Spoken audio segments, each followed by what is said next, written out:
Chers téléspectateurs, bonjour ou bonsoir depuis chez vous. J'espère que cette émission vous trouve en bonne santé. Bienvenue au CSC Talk Show. Ici, nous parlons littérature chrétienne, nous parlons auteurs chrétiens, nous parlons livres chrétiens. Bienvenue aussi à mes chers invités. Aujourd'hui, nous recevons trois dynamiques, jeunes chrétiens et étudiants. Est-ce que vous pourriez vous présenter de manière succincte? Merci Madi de me passer la parole et merci également de m'accueillir sur ce plateau. Je suis Ulrich, jeune chrétien et étudiant en master dans les sciences biomédicales. Bienvenue sur ce plateau. Merci. Moi, c'est Daniel et je fais une formation technique en électronique. Bienvenue sur ce plateau. Merci d'avoir accepté mon invitation. Moi, c'est Clotilde. Je suis étudiante en informatique de gestion. Master également. Wow. Et des cerveaux. Hein. Bienvenue sur ce plateau. Aujourd'hui, nous ne parlons pas électronique, nous ne parlons pas science, nous ne parlons pas, voilà, toutes vos matières un peu difficiles. Nous parlons lecture, nous parlons littérature. Et le livre sur lequel nous appuyons aujourd'hui, c'est celui-ci, Le chemin de l'amour pour le Seigneur du professeur Zacharias Tanefomo. C'est un livre que j'ai lu déjà plusieurs fois et je ne suis pas sûre d'en avoir appris, d'être à la fin de mon apprentissage dans ce livre. Pour entrer dans le vif du sujet, vu qu'on parle du chemin de l'amour pour le Seigneur et de l'amour, bon, malgré que ce ne soit pas la Saint-Valentin, j'aimerais savoir comment vous définiriez l'amour et si vous avez déjà été amoureux une fois dans votre vie. Je peux commencer. Oui, je dirais que j'ai déjà été amoureux. On peut savoir de qui? Non, faut laisser, mais voilà, je dirais que j'ai déjà effectivement été amoureux et je définirais l'amour comme ce sentiment d'affection, ce sentiment d'appartenance à l'autre, c'est-à-dire ce fait de toujours vouloir chercher à être en résonance avec la personne, en accord avec la personne, pour rechercher toujours le bienfait de la personne. Je vais définir l'amour comme ça. J'aime beaucoup cette définition. Et vous, avez-vous une définition de l'amour? Oui, j'ai une définition de l'amour et j'ai même un exemple. L'exemple, c'est l'amour que nous avons pour nos parents. Nous, chacun d'entre nous ici aime ses parents et des fois nous sommes en désaccord avec nos parents, mais ça ne nous empêche pas d'avoir toujours cette affection que nous avons pour eux. Donc oui, j'ai déjà été amoureuse. C'était pas. Précision vaut la peine. Et toi? Dans la même lancée que Daniel, je dirais oui, j'ai déjà été amoureuse de mon grand frère, malgré sa dureté, le fait qu'il me traitait de façon dure et tout. Je désirais toujours être proche de lui, à ses côtés et tout. Bon, je pense que ça, c'est vraiment ça ne t'a pas empêché de l'aimer. Ça ne m'a pas empêché de l'aimer, de vouloir être avec lui, de vouloir passer des moments de totalité avec lui. Alors, j'ai déjà aimé. En fait, à vous attendre, il n'y aurait pas de frein à l'amour. Ça veut dire que l'amour coule juste, peu importe les désaccords, peu importe ce qu'on a comme problème avec les gens qu'on aime, on ne s'arrête pas de les aimer. Pensiez-vous qu'il y aurait un frein à l'amour ou pas du tout? Non, moi je pense que effectivement il pourrait avoir un frein en l'amour, que ce soit de l'amour naturel ou même l'amour envers le Seigneur Jésus.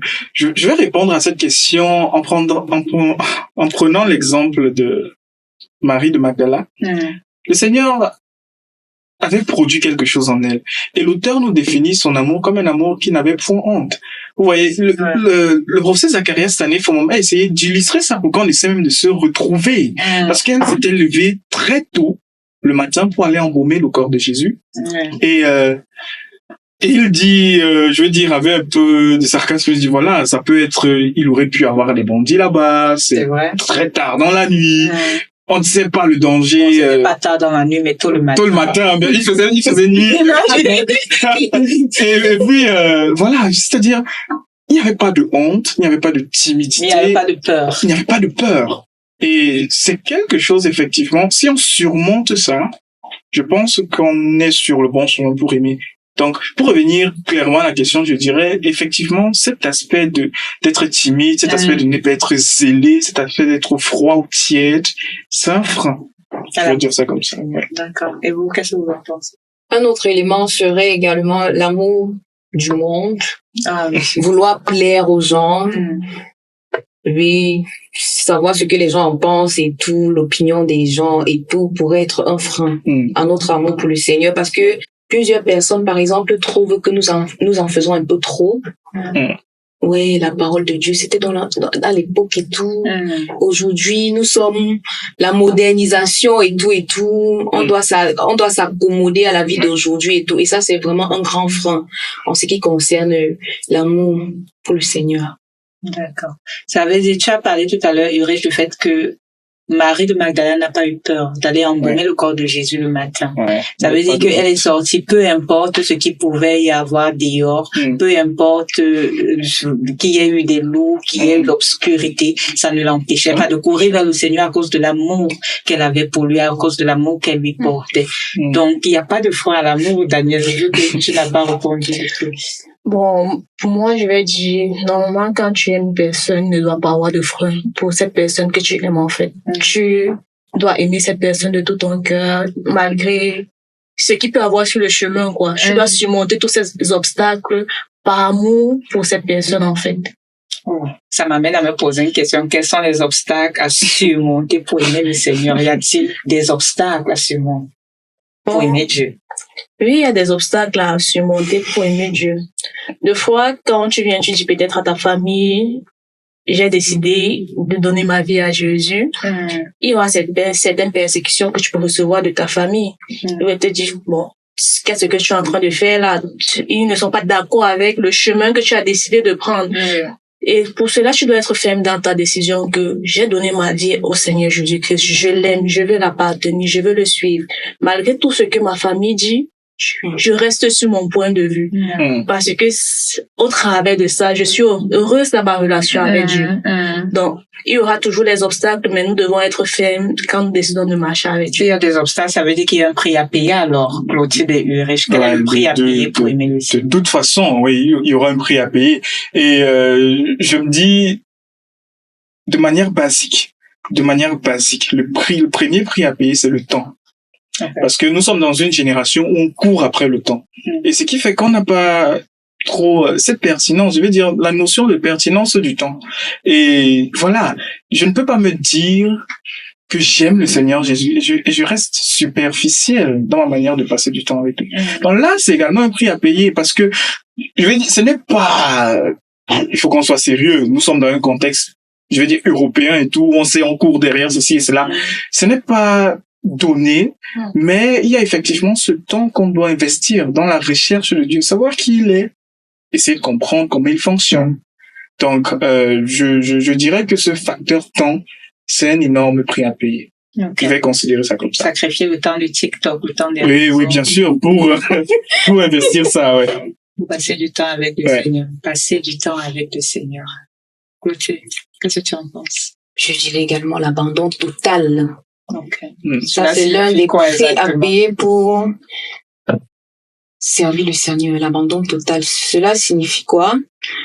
Être obéissant à la parole de Dieu, être maniable dans sa main, tel un instrument, la parole de Dieu, oublier sa vie complètement et la consacrer à Dieu.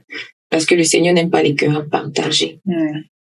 Et nous voudrions le rappeler pour tous nos téléspectateurs, une obéissance partielle n'est pas une obéissance que le Seigneur agrée. Le Seigneur nous demande une obéissance complète et totale. J'aime vraiment le fait que nous sommes en train, comme ça, d'étayer ce que le livre dit. L'amour est vraiment un chemin. Et j'aime beaucoup le fait que, au fur et à mesure que nous sommes en train de construire, disons-le comme ça, cette table ronde, il y a plein d'éléments qui viennent de part et d'autre et qui nous enrichissent et qui sont comme en train de bâtir le chemin que nous allons tous emprunter. Donc, j'aimerais savoir s'il y a un secret.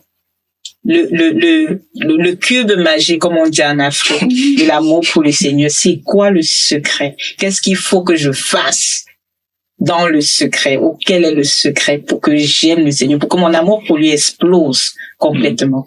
Bon, puisque tu es en train de me regarder en posant la question, je vais essayer d'apporter un élément de réponse à ça. Je vais prendre le cas de cette femme qui a apporté ce vase plein de parfums. Vase d'albâtre. Effectivement. Lorsqu'elle a brisé ce vase plein de parfums, les disciples étaient, voilà, ça coûte cher, on pouvait utiliser ça pour le donner aux pauvres et tout. Mais effectivement, si on essaie de réfléchir, on va voir que même à elle, cette femme, ça l'a coûté. Je veux dire, c'était un énorme sacrifice. Donc pour moi, un des secrets pour grandir dans l'amour pour le Seigneur et pour même soigner cet amour qu'on a pour le Seigneur, c'est de faire des sacrifices pour le Seigneur. C'est-à-dire des choses qui ne sont pas, je veux dire, un grand sacrifice. Qui ne sont pas du commun des mortels. Bon, pas que du commun des mortels, je veux dire des choses exceptionnelles, disons ça comme ça. J'espère que tu ne parles pas du fait de tuer les bêtes comme dans l'Ancien Non, je veux par exemple... Quand tu parles de sacrifice. Ah non, je veux par exemple dire, tu peux décider, voilà, cette fin de mois, c'était prévu que je me refasse une garde-robe. Mais ce fardeau, tu peux dire, non, voilà, je donne plutôt cet argent. Je donne ce don. Ça, c'est un sacrifice que tu fais. Ou alors, c'est un gros don que tu fais au Seigneur pour repousser, par exemple, le fait de faire ta garde-robe dans 2 ou 3 mois. D'accord. Donc, ce sont des choses qui peuvent stimuler, disons ça comme ça. Avez-vous des secrets? Bon, à cela, je voudrais aussi ajouter quelque chose. Dans ce livre, on parle aussi de Marie de Magdala. Et ici, on dit, avant qu'elle ne rencontre le Seigneur, c'était une femme qui avait beaucoup péché, qu'elle était encore dans le monde. Et qu'elle a rencontré Jésus, la première chose que Jésus a fait, il lui a dit, Marie, tes péchés te sont pardonnés. Et là, l'auteur ajoute que les gens à qui on pardonne le plus, ou bien les gens à qui on donne le plus, c'est eux qui aiment aussi le plus. Donc, le fait qu'elle a su que ces péchés qu'elle avait commis avant ont été pardonnés, je me dis que cela aussi augmenté l'amour qu'elle avait pour Jésus. Je pense même que cet exemple est biblique. L'auteur, il se base sur la Bible, Luc 7, au verset 47, qui dit que à celui à qui on a beaucoup pardonné, il a aussi beaucoup donné. Et Clotilde, le prochain élément serait nourrir cet amour que nous avons pour le Seigneur à travers le service. Si je dois compléter l'exemple de Daniel, Marie de Magdala, nous pouvons voir sa vie. L'auteur présente un peu comment est-ce qu'elle se comportait. Partout où le Seigneur était, elle y était. Le service, elle rendait le service au Seigneur à travers ses biens et tout. Son corps, elle était carrément dévouée. À un moment, je me suis demandé, est-ce qu'elle n'avait pas de vie? Parce qu'elle était pratiquement partout. Partout, on cite le nom des femmes. Elle était la personne qui revenait chaque fois. Donc, je dirais, c'était une façon également de nourrir cet amour qu'elle avait pour le Seigneur. Tu as commencé avant ton propos à parler du service. Ça m'amène à la prochaine question. Ça veut dire qu'on peut servir Dieu sans l'aimer, ou bien il faut automatiquement l'aimer pour le servir? Il est quasiment impossible de servir le Seigneur sans l'aimer. Quasiment impossible. Oui, parce que l'amour, c'est pas quelque chose humainement qu'on acquiert de façon humaine, c'est un don de Dieu. Et la Bible dit que nous aimons le Seigneur parce qu'il nous a aimés le premier, et c'est lui qui crée en nous le vouloir et le pouvoir. Et dans le livre, on a pris un exemple très concret du service. Cet exemple que Ulrich a pris, le parfum qui a été répandu sur le Seigneur. Lorsque l'auteur essaye de nous décrire la façon dont le parfum a été répandu, il dit, cela a été répandu de la tête jusqu'au corps. Et vu que en Christ, nous représentons le corps du Christ, le service doit d'abord commencer par la tête, parce que le service qui est fait au corps, sans que la tête ne soit impliquée, est vain.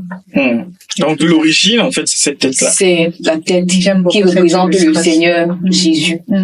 Du coup, il est impossible de se servir le Seigneur sans toutefois l'aimer. Je suis très d'accord avec Clotilde. Effectivement, si on le considère sur le point de vue de Dieu, qu'est-ce que Dieu voit? Effectivement, c'est clair. C'est quelqu'un qui le sert à partir d'un cœur qui ne l'aime pas. Ce service ne sera pas agréé. Mais on ne doit pas aussi oublier que nous sommes dans un contexte de jeûne, je veux dire, dans l'église locale. Il y a plusieurs personnes qui font plusieurs choses. Et puis, ils vont penser que, voilà, je sers aussi, ou d'autres regards vont penser que, puisqu'il fait quelque chose, alors il est en train de servir. Mais on doit se poser la question, est-ce que ce service est vraiment agréé pour le Seigneur? Est-ce que le service est vraiment réel? Quels sont les motifs? Est-ce qu'il le fait juste pour être adulé, ou alors pour voler la gloire, ainsi de suite, ainsi de suite. Donc, à cette question, je dirais, comme Clotilde, c'est impossible, d'un point de vue divin, c'est impossible de servir Dieu sans l'aimer au préalable. Sinon, ce service ne sera pas agréé. C'est de l'idolâtrie. Oui. Wow. Je suis bluffée. Et, en même temps, je suis très enrichie de tout ce qui est dit ici sur ce plateau.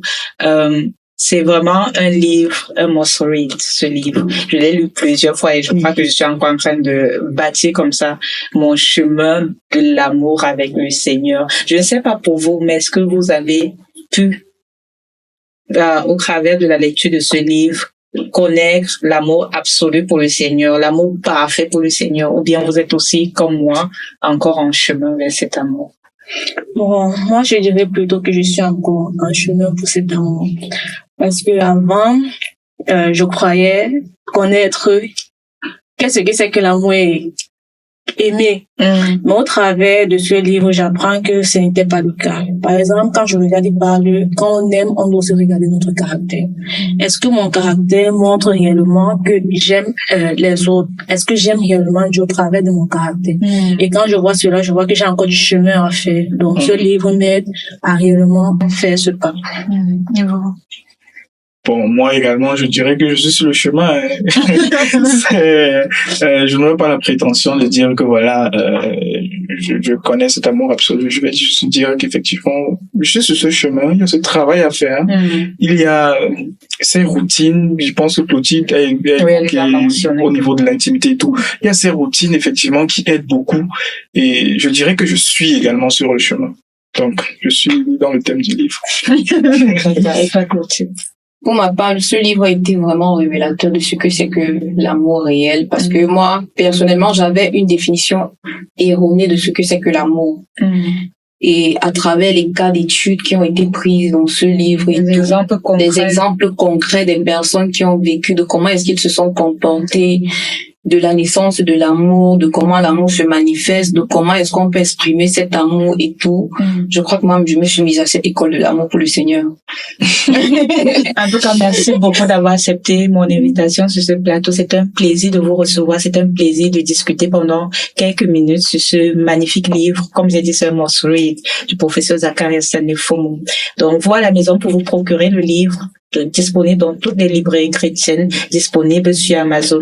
Nous nous réjouissons aussi que vous étiez tout au long parmi nous et nous espérons que vous avez appris quelque chose de l'amour du Seigneur. Nous espérons que vous allez faire votre chemin de l'amour pour le Seigneur au travers de ce livre. Que Dieu vous bénisse. Soyez bénis. Soyez bénis.